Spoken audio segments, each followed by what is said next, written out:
Hey guys, Ryan here from Indy Wrestling School, and today we're talking with legendary pro wrestling booker, Dutch Mantell, coming up.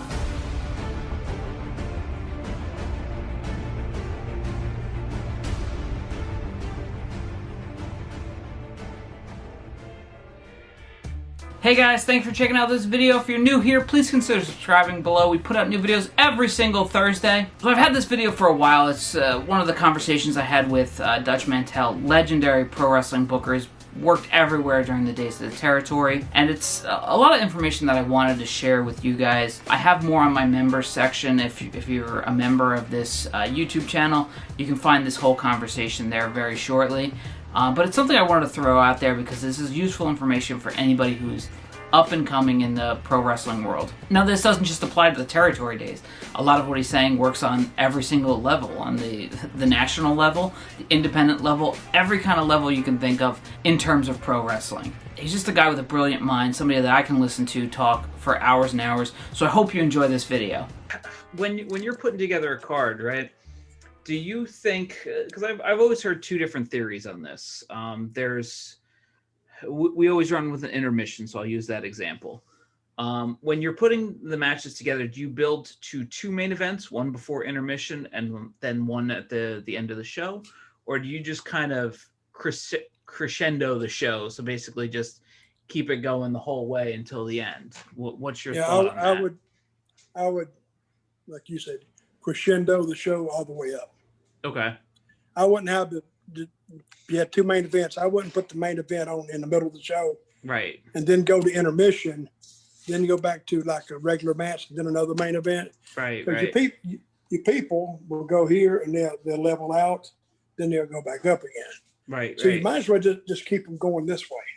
Right. It's what I would do. And do you think there's any merit in throwing I know for a number of years, WWF would put on whatever, we'll say the girls match right before the main event, or something that wasn't particularly going to interest the fans.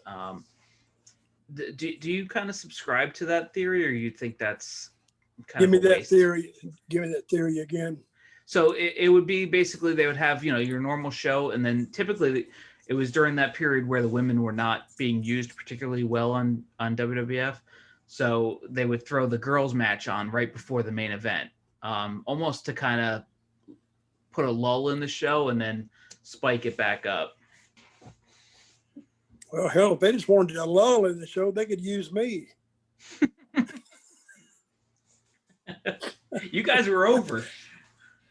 Well, what I would do, I wouldn't do that.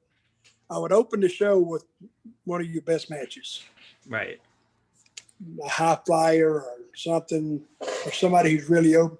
Get them up right at the start. And then you can, hopefully all your matches are good though. Yeah. And then bring it up and do your first intermission. But have something like a big smaz right before intermission or something that's memorable. Then go with your first main event, then your second main event. It's what I do. Yeah. Okay. And of course, it's your preference. Whatever you figure that, you know your crowd. So whatever you think's best, that's what I do. Like I said before, guys, that's somebody I can listen to talk for hours and hours. Dutch Mantell, always giving back to pro wrestling, not just to me, but anybody out there who wants to lend an ear to a true pro wrestling legend, somebody I admire and look up to. And if you can find any interviews and stuff like that with him, please spend the time and learn from him as best you can. So if you like this video, please beat the shit out of the like button, and we'll see you next week right here on Indy Wrestling School every Thursday.